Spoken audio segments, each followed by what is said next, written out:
dryer today. So complaint is not heating. We disassembled everything and found the heating element is faulty.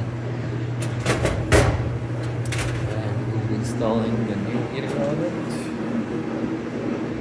all together with all the fuses. So it comes as a set. Everything new. Okay, all done. Dryer heating up. Issue resolved. Just gonna put everything back together.